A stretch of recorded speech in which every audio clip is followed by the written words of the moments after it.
Good morning. My name is Chef D Malfi, and welcome to Plant-Based Made Easy. Thanks for joining me today.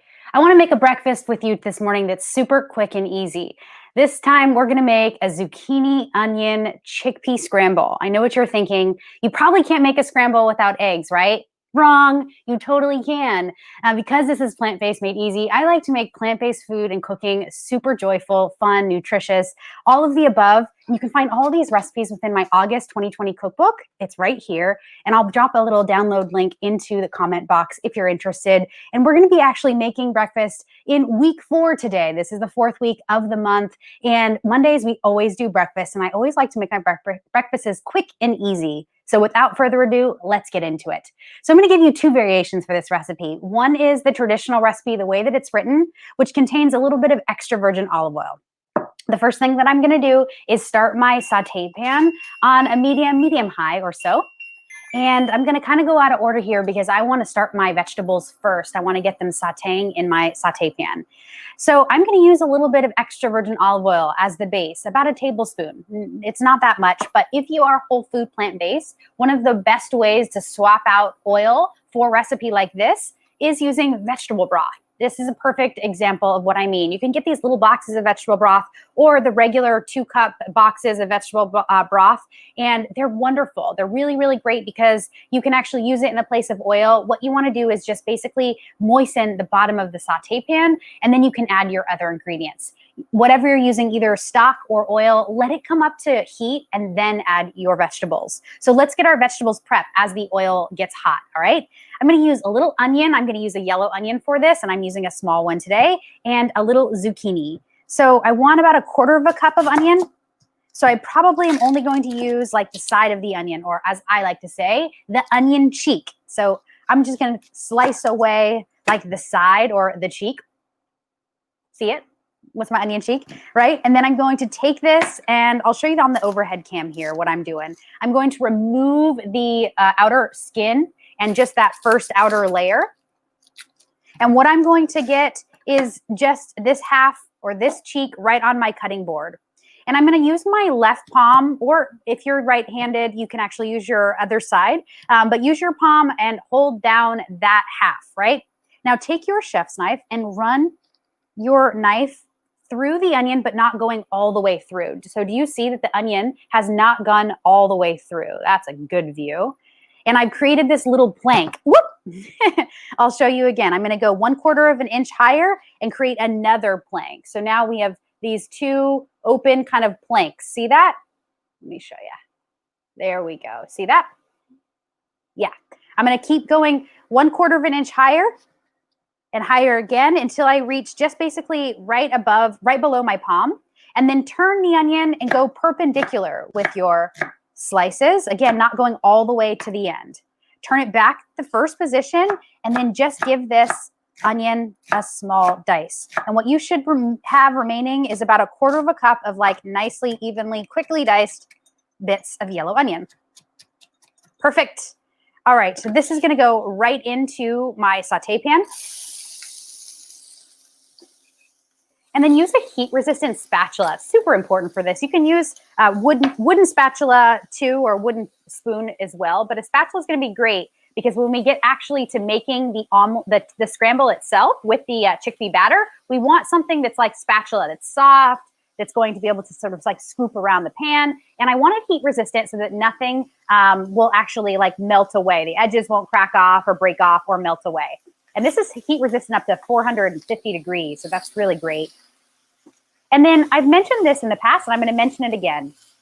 One of the most wonderful ways to take your recipes from good to great is to actually season as you go. And that's like a chef's trick. I'm going to season as I go. So anytime I add something to this pan, I'm going to add a little bit of salt and a little bit of pepper. Now, if you are whole food plant-based and you don't do salt, that's okay. Good on you. All you have to do is add any of your favorite salt substitutes. So I like to use algae, which is dried algae, and it looks like green salt, like little tiny flakes of green algae. They're dried. They're really, really kind of salty naturally. They're full of really great minerals, great source of iodine, really good for us too. So if you are salt-free, go ahead and use any of your favorite salt substitutes. Or in this case, I'm using kosher salt because I'm not salt-free. and then a little bit of freshly ground black pepper. So I'm just really making sure that this onion is getting nice and caramelized. And now let's prep the zucchini. So I'm using a really large zucchini. You can see that I've actually taken a little bit off here. I just need about a half a cup. So it's probably going to be almost all of it. That's probably enough. Slice it in half. Now, the cool thing about zucchini as opposed to other squash is that there aren't any seeds that you have to remove. Take a look, right? You all know what a zucchini looks like probably in the inside. You can see these little tiny seeds, but you don't have to remove anything. So go ahead and just slice. Thank you, Danny. Danny just put the fan on me, so you might hear, it might have sounded like I'm like in a wind tunnel now, but it's just my fan. All right, so now I'm going to get these zucchini pieces, slices, and you can see I'm actually not even, oh, I see a little bit of, I don't know what that is, dirt. I don't even want to take off the skin. I want that green intact. This looks fantastic. This is about a half a cup. Throw it right in. Now we're going to season as we go, right? We just added another element, and I'm going to add with that a little bit of salt and a little bit of pepper. Not a lot, just like a tiny pinch. And again, that's going to like layer in the flavor. Freshly ground black pepper is always best too. I absolutely love it. It's best because it actually tastes and smells kind of floral like black pepper should. That pre-ground pepper, it really doesn't have very much flavor or aroma. Excuse me. This looks great and smells great. And the salt's really going to help, and the salt substitute, I should say. The salt or the salt substitute will help the ingredients begin to sort of release their natural water. And so you'll see that we're sort of starting to, at first the vegetables seem kind of dry when you add them to the pan.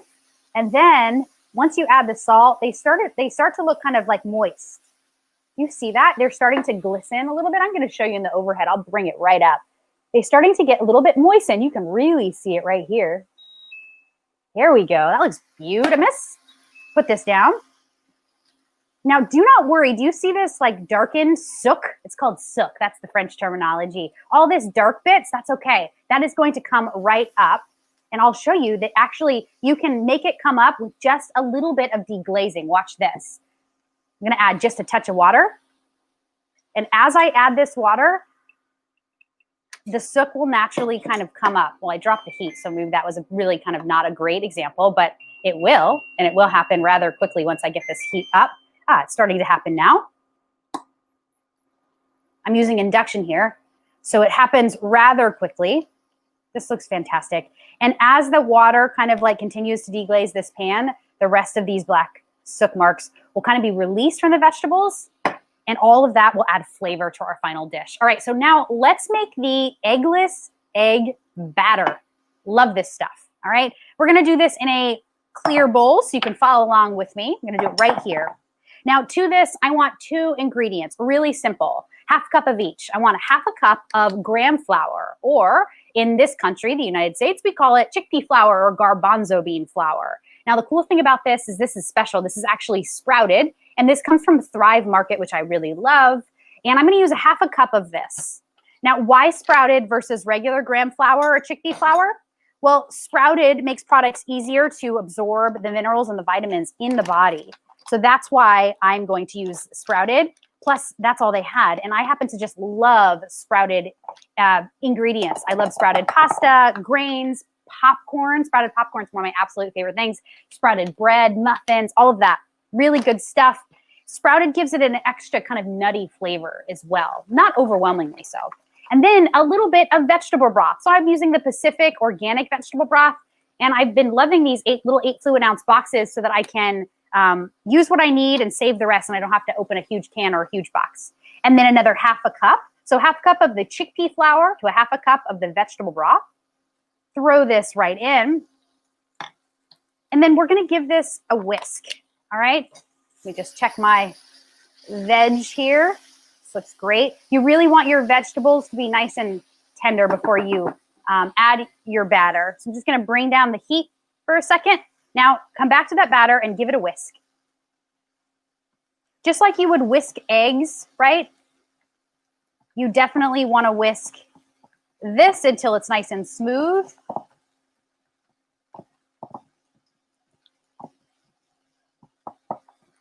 This looks fantastic. Yeah, let's do a comment. Hey, Carl, chickpea flour added to my list. Very good. Get the sprouted, Carl, if you're shopping at Thrive. It's so much better. I'm telling you, it's delicious. And it adds a whole other element, which is added protein, which I absolutely love. I added just a little bit less than a half a cup of that vegetable broth. So I needed to add more. I didn't use a liquid measure, so that's how I know. And your batter should look really thin and delicious. Do you see this? Perfect. All right, this is it. Now watch this. I'm gonna bring down the heat just a second. And then all I'm gonna do is take my chickpea batter and I'm going to add it right to my saute pan. And it's going to begin to form clumps, just like eggs would. Watch this. Of course, you can do this with tofu, but sometimes I want to mix it up. Sometimes I want something other than the regular tofu scramble. So it's going to start to clump up. Uh-oh, my heat source. There we go. Let that sit for a second. Clear my decks. Get your toast on, whatever you want to serve with your scramble. There we go.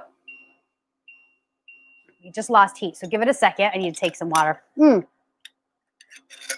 If you have a question out there, let a sister know, will you? I love to talk about all things plant-based. Any of these recipes that you've made, that you've changed, that you've loved, let me know, please.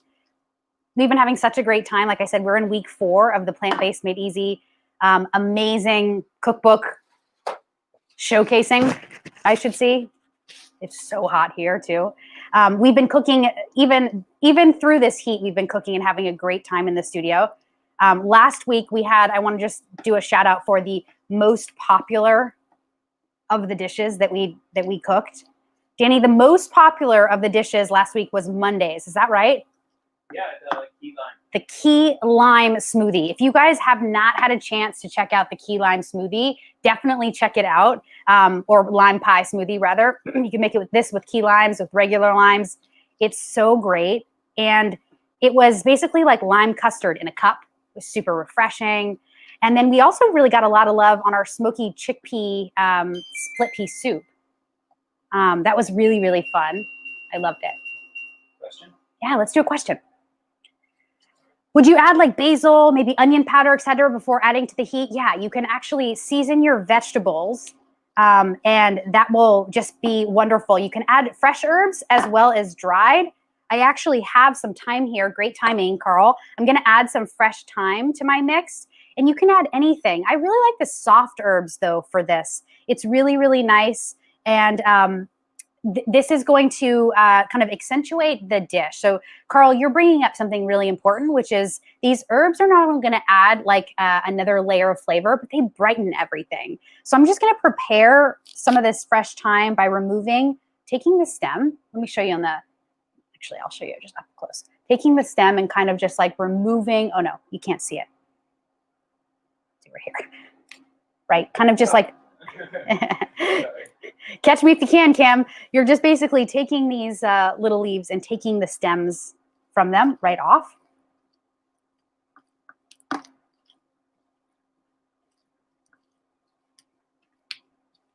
This chickpea scramble is coming together. It's taking a lot longer than I want because the heat source keeps stopping. But I'm going to add some fresh thyme.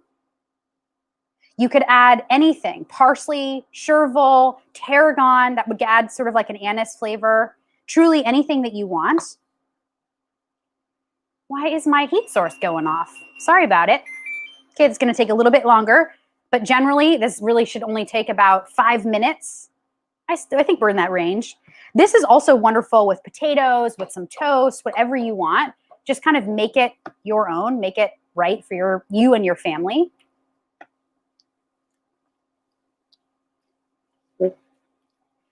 And I'm coming out with my next cookbook, you guys. Plant-Based Made Easy September edition is on its way. I've been working on it all month long. It's been super fun. And this is going to be the first of the autumn cookbooks. So I'm really excited to kind of start featuring some of these autumn fall flavors. We get a CSA farm box delivered to our house every week from Farm Fresh to You. I talk about it sometimes here because I love it so much. It's a wonderful way to sort of have the farmer's market delivered right to your door. It's wonderful. All right, chickpea, come on, let's go, let's go. I'm blasting the heat now. I'm gonna finish this off. Carl said that he liked the pancake recipe. I'm really, really glad that you liked it. We actually did the pancake recipe with the sprouted chickpea flour. And have I done one for plant-based waffles? I haven't yet, but it's in the queue, Carl. I'm really excited about it. I've been doing and testing a lot of different waffle recipes, specifically like not using any flour, like made with sweet potato, things like this. And I'm really excited because there's lots of different ways to do grain-free, lots of different things, grain-free muffins, pancakes, waffles, scones, using things like sweet potato. All right, this chickpea omelet's not coming together, but I need to blast this heat and make sure that it does. It basically what I wanted to do is kind of caramelize and crisp up on the outside before you can see it starting to clump up. It looks like scrambled eggs. It looks like very wet scrambled eggs at this point. So I personally like my eggs a little bit tighter, a little bit kind of like more well cooked. So I want to make sure to get it to that stage. Of course, you can season it a little bit before you finish it up if you want. I'm curious to know if anyone on the line using any of the salt substitutes. I know some of you here are whole food plant-based. Diane, I think that you are, if you're still with us. I'm curious to know how it's going. What are your favorite salt substitutes that you like? All right, now this chickpea omelet's working. I personally have been experimenting with a whole bunch that I really, really like. I really like the green salt, the algae salt. We gave it away for our wedding and our wedding baskets, or our wedding, I guess, gift baskets. There we go. And it was really fun. And it was sea salt, but it was actually all algae. So from the Baja Peninsula. And that's where we got married. And it was wonderful. And I had a funny story. One of my friends, Julie, called and said, I just took a bath with the beautiful bath salts that you put in our gift basket. And I was like, no, that was for cooking, not bathing. So it was a really funny moment. I suppose you could definitely like take a salt bath with it too, but it's totally a different thing. But anyway, these green algae salts are wonderful. I swear they kind of melt away in cooking, just like regular salts do. They're very versatile too. So even if you can do salt, I really encourage people, and I'm doing this with Danny and myself right now at home, like try to use less salt and enjoy it and see like, how does your palate change in just a few days after not using regular salt? Your palate really will take a change. It will start to like change the way that other foods taste as well, including the like sour flavors and the sweet flavors. So once we lower and lessen our threshold for sodium, all of a sudden our sweet threshold rises and our sour threshold rises, and so does our bitter and umami and all these other amazing places where we can taste food. All right, so you can see this chickpea omelet is wonderful. It looks like it has like crunchy bits. I'll show you, right? These are like the crunchy bits, just like you would see in scrambled eggs. Yeah. Yum, yum, yum. All right, I'm going to just plate this up. Obviously, you can make this with any vegetables and different seasonal ingredients. I already added the thyme, so I don't need anything more. I think what I'm going to do is just kind of plate. I like the crispy bits too. I want all of this on my plate. This is definitely not how I wanted it to come out, but we're going to go with it. I like the crispy bits. I'm glad that we got a little bit of that crispy action. This looks great. It's, I think I need a little bit of fresh thyme. I just want to garnish with whatever the seasoning or the flavor agents are. So I'm just going to grab some of this fresh thyme, but I'm going to just keep the thyme leaves long and delicious. You can actually garnish this with some red pepper flakes. I might do that as well, just to emphasize just to like kick up some heat. We didn't add any heat other than the black pepper. So this would be fantastic. I'm adding a lot of fresh thyme just because it's beautiful. You could also finish your dish with a little bit of olive oil, which I might do. I like to finish eggs sometimes with a little olive oil or plant-based butter if I have it around. I'm going to add some red pepper flakes as well. because I think this is going to need just a bit of oomph. So I have some pepperoncini or red pepper flakes here. Just get that going. Hit your pan. And there you have it. We have a zucchini thyme scramble. This is totally eggless, definitely high in protein. This is made with sprouted gram or chickpea flour. This looks phenomenal. I love the crispy bits.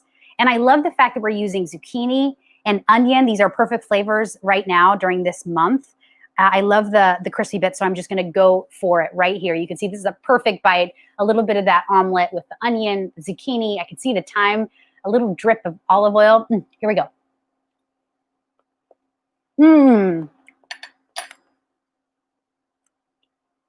It's so good. Like I said, I love the chickpea flour. It gives this nuttiness. It's so different than regular tofu scramble, which yes, I'm gonna show you how to do as well if you haven't seen me already make one. But this is just a little bit different. This is quick, it's easy, it's seasonal. You can make it your own, and I hope that you will. Yummy. There you have it. This was fun. Took a little longer than I wanted to. Thank you so much for joining me today. Tomorrow, we're gonna make our lunch. I'm gonna be making a tempeh BLTA. That's bacon, lettuce, tomato, avocado. I think I'm gonna do it wrapped in some beautiful red leaf lettuce that I got from my CSA box. Please join us for lunch tomorrow. I hope you have a wonderful rest of your day. If you have any questions in the meantime, let me know. Will you write in the comment box? You can send me a DM. You can send it to me on Instagram, on Facebook, whatever. I'm here for you. I wanna make your plant-based journey super fun and super easy. Thank you again, and I will see you tomorrow. Peace out. Ciao for now. Bye, guys.